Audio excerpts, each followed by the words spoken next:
नववर्ष 2022 की आप सभी को ढेर सारी शुभकामनाएं। मैं कामना करता हूं कि यह वर्ष जो है आप लोगों के जीवन में ढेर सारी खुशियां लेकर के आए।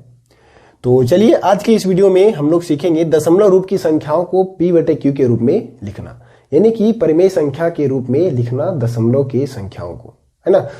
तो इस टाइप का प्रश्न जो है आपके क्लास 10th के बोर्ड एग्जाम में 1 नंबर का आता ही है, जो ऑब्जेक्टिव रूप में आता है। तो इसे आप अवश्य सीख के जाइए, आपके लिए यह फायदेमंद होगा। यदि आपको पता है तो कोई दिक्कत नहीं। तो चलिए पहला प्रश्न हमने जो लिया है यह बिल्कुल आसान प्रश्न है। ये प्रश्न आप लोग में से सभी छात्र कर सकते हैं, हमें ये मालूम है, ठीक है। तो पहला प्रश्न में क्या कहता है कि 0.25 को हमें क्या करना है, p/q के रूप में लिखना है। तो आइए इसे लिखते हैं, 0.25 है। तो इस टाइप की संख्याओं को हम p/q के रूप में किस तरह से लिखते हैं, पहले जो है इस संख्या को लिख दिए हैं, ठीक है, और फिर बटा लिखेंगे, ठीक। तो उसके बाद क्या करते हैं, इस दशमलव को हटाते हैं और दशमलव के बदले नीचे हम हर में क्या लिखते हैं, 1, ठीक है।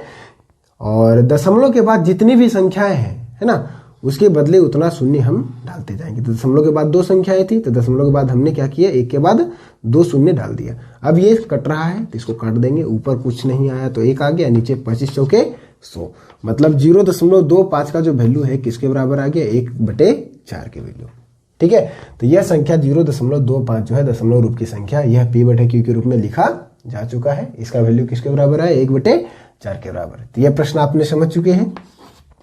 अब आते हैं दूसरे प्रश्न की ओर। दूसरा प्रश्न जो है आपका आवर्त में है ना।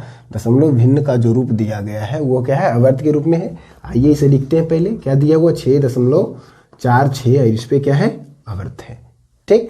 तो इसका मतलब क्या होता है कि 6.46 यानी 4/6 पे आवर्त जो है ना, मतलब 4/6 क्या होगा, इस संख्या में बार बार रिपीट होगा। हम कितनों बार डिवाइड करेंगे जो इससे वैल्यू निकल के आएगा, तो उसमें लास्ट में क्या आएगा, बार बार जो है रिपीट होते रहेगा। ये 4/6 4/6 4/6 जो है बार बार रिपीट होते जाएगा इन्फिनिटी टाइम तक, ठीक है। इसका कोई लिमिट नहीं है। तो इसको हम p/q के रूप में किस प्रकार से लिखेंगे, तो पहले जो संख्या दी हुई हो, ठीक है, उसे आप लिख दें, यानी 646 है टोटल। ना आपको दशमलव पे ध्यान देना है, ना ही आवर्त पे ध्यान देना है, ठीक है। तो पहले जो संख्या दिया हुआ है इस टाइप के प्रश्न में, उसको आप पूरे तरह से लिख दें। और उसके बाद क्या करना है, जिस संख्या पे आवर्त न हो, ठीक है, जिस संख्या पे आवर्त न हो उसे आप क्या कर दें, माइनस कर दें, यानी कि उसे आप इस संख्या में क्या करें, घटा दें। तो यहां हम देख रहे हैं कि 6 पे केवल आवर्त नहीं है, इन दोनों संख्याओं पे आवर्त है।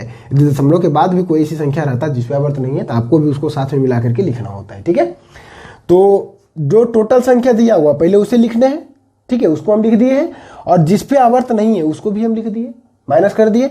और फिर अब बटा में आ जाना है आपको, और ये देखना है कि दशमलव के बाद कितनी संख्याएं हैं।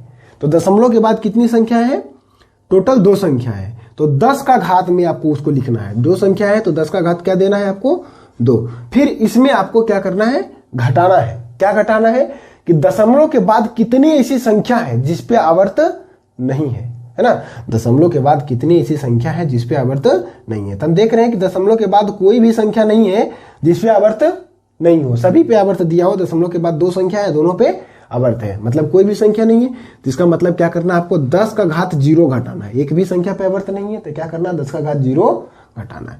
अब जो है 446 में हम 6 घटा देंगे, तो सॉरी 446 नहीं 646 है, 646 में 6 घटा देंगे तो 640 आ जाएगा वैल्यू, है ना। और बटे में 10 का घात 2 है, तो आप लोगों को तो पता है कि 10 का घात यानी 10 दहे के 100, और 10 का घात 0 है। तो किसी भी संख्या पे घात 0 होता है तो उसका वैल्यू किसके बराबर होता है, 1 के बराबर होता है। तो 100 में से हम 1 घटाएंगे तो क्या आ जाएगा, 99, ठीक है। तो ये दूसरा प्रश्न हल हो चुका है, यानी 6.46 जिसपे 4/6 पे रेखिण दिया हुआ है। जब हम इसको p/q के रूप में यानी कि परिमेय संख्या के रूप में क्या करते हैं, लिखते हैं, तो इसका वैल्यू किसके बराबर आता है, 640/99 का। अब आप इसे यदि कैलकुलेट करते हैं, यानी कि 99 से 640 में भाग देते हैं, तो आपका जो वैल्यू निकल के आएगा वह इसके बराबर आ जाएगा, मतलब 6.46। इस तरह से कुछ वैल्यू आएगा, 6.46 6.46 6.46। समझ रहे हैं इस चीज को।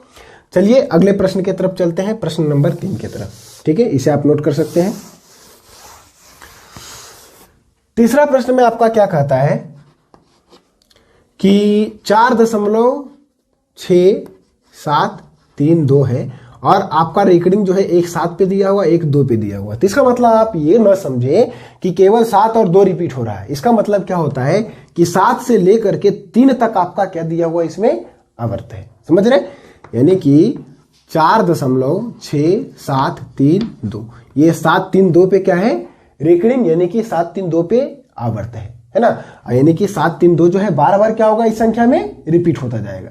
तो सेम इसी के प्रोसेस से इसको भी हम क्या करेंगे पी बटे क्यू के रूप में लिखेंगे। पहले क्या किए थे, जो संख्या दी हुई है टोटल उसे हम लिख देते हैं जैसा कि पिछले में किए थे 46,732 है ना। जो संख्या टोटल कितना है, ना ही दशमलव को ध्यान में रखना है इस संख्या को लिखते वक्त और ना ही आवर्त को ध्यान में रखना है। टोटल संख्या को पहले आप यहां लिख दे 46,732 है उसको लिख दे, ठीक है। ये शॉर्ट ट्रिक में आ जाता है एक तरह से।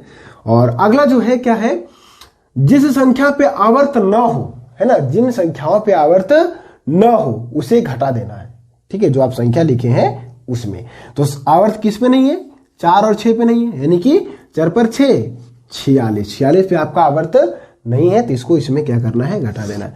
फिर बटा में आ जाना है और ये देखना है कि दशमलव के बाद कितनी संख्याएं हैं। दशमलव के बाद कितनी संख्या है, 1 2 3 4 संख्या है। तो नीचे आपको क्या लिखना है 10 का घात 4, ये चीज समझ रहे हैं। और उसके बाद दशमलव के बाद कितनी ऐसी संख्याएं हैं जिसपे आवर्त नहीं है। तो दशमलव के बाद एक ही संख्या ऐसा है जिसपे आवर्त नहीं है, तो आपको क्या करना है, एक संख्या है तो 10 का घात 1 घटा देना है। ये चीज समझ पा रहे हैं आप लोग बिल्कुल अच्छे तरीके से।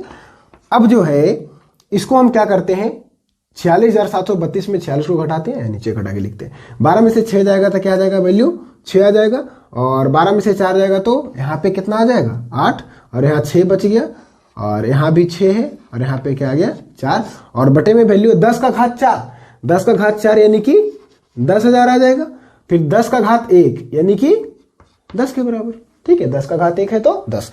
अब इसमें से आप इसको घटा देंगे तो क्या आ जाएगा वैल्यू 9,990, ये चीज आएगा। आइए अब इसको यदि ये भिन्न जो आया है, मतलब इसको जब हम हल किए तो ये भिन्न आया, तो ये इस पिवट के रूप में लिखा गया। अब यदि ये कट रहा है तो काट दीजिए, अन्यथा इसी तरह से छोड़ दीजिए, कोई दिक्कत नहीं है। तो हमको तो जहां तक लग रहा है कि ये कट रहा है, क्योंकि लास्ट में 6 है, यहाँ पे क्या है 0 है, तो 2 से पहले कटेगा। ये काट देते हैं, 2 दूनी 4, 2 तिहाई 6, 2 तिहाई 6, 2 चौके 8, फिर 2 तिहाई 6, ये भी कट रहा है 2 से, 2 चौके 8, 1 9, 2 9 18, फिर 2 9 18, फिर 2 5 10। अब देखते हैं किस संख्या से कटता है, देखते हैं 3 से क्या कट रहा है। ये 2 से तो नहीं कट रहा है क्योंकि लास्ट डिजिट 3 है और क्या है 5 है ना। तो 2 3 5 3 8, 8 4 12 3 15, ये तो 3 से कट रहा है। तो 3 से विभाजन का नियम आपको बता दें यदि आपको कंफ्यूजन हो रहा है। 3 से विभाजन का नियम में क्या कहता है कि दी गई संख्या के सभी अंकों का योग यदि 3 से विभाज्य होता है तो वो 3 से विभाज्य होता है संख्या, है ना। उसी के आधार पर हम चेक करें यहाँ पे 9 4 13 और 13 9 21, 21 और 5 सॉरी 9 4 13 और 13 9 22, 22 और 5 27, ये भी 3 से कट रहा है आपका। आइए इसको काटते हैं, 3 सत्ते 21 और 2 और 23 हो जाएगा, फिर 3 सत्ते 21 और 2 3 8 24 और 3 एकम 3, कितना आ गया कट करके 3 से 7781, इसे भी 3 से काटते हैं। 3 एकम 3 1 9 3 छके 18, फिर 3 एकम 3 3 छके 18 और 3 पचे 15, मतलब ऊपर वैल्यू क्या आ गया 7781 और नीचे कटने के बाद क्या आ गया 1665। अब जहां तक हमको लगता है कि ये आगे नहीं कटेगा, ठीक है। तो जो संख्या दिया गया है 4.6732, जिसमें 7 से 2 तक जो है क्या है आवर्त था, उसका वैल्यू पी बटे क्यू के रूप में क्या निकल के आ गया 7781 बटे 1665। इस चीज को आप समझ पा रहे होंगे, है ना। तो चलते हैं अगले प्रश्न की ओर। यदि आप इसे चेक करना चाहते हैं तो 1665 से इसमें भाग दीजिए, जो आपका वैल्यू निकल के आएगा इस संख्या के बराबर आ जाएगा, ठीक। चलिए अगले प्रश्न की ओर चलते हैं। आपका अगला प्रश्न जो है प्रश्न संख्या 4, वो 0.33333 इस तरह से आगे जा रहा है ना। मतलब ये संख्या जो है 3 3 3 3 क्या हो रहा है बार बार रिपीट हो रहा है। यानी कि हम इसको यदि लिखें तो 0.3 पे आवर्त डाल सकते हैं, क्योंकि 3 जो संख्या है वो क्या हो रहा है बार बार रिपीट हो रहा है। ये चीज समझ रहे हैं। तो बस सेम प्रोसेस से आगे इसको हम लिखेंगे। जो संख्या दिया हुआ है ना, संख्या क्या दिया हुआ 3 लिख देते हैं। जिस पे आवर्त नहीं है उसको घटा देते हैं। आवर्त किस पे नहीं है 0 पे, 0 को घटा देंगे। दशमलव के बाद कितनी संख्याएं हैं आवर्त में आवर्त में या जो भी है बिना आवर्त के टोटल कितनी संख्याएं हैं? एक संख्या है ना। तो इसको क्या लिखेंगे? 10 का घात 1। और दशमलव के बाद कितनी ऐसी संख्या है जिस पे आवर्त नहीं है? तो एक भी संख्या नहीं है जिस पे आवर्त नहीं है ना। तो यानी क्या करेंगे, इसमें 10 का घात 0 घटा देंगे। तो 3 में से 0 घटेगा तो 3 आ जाएगा।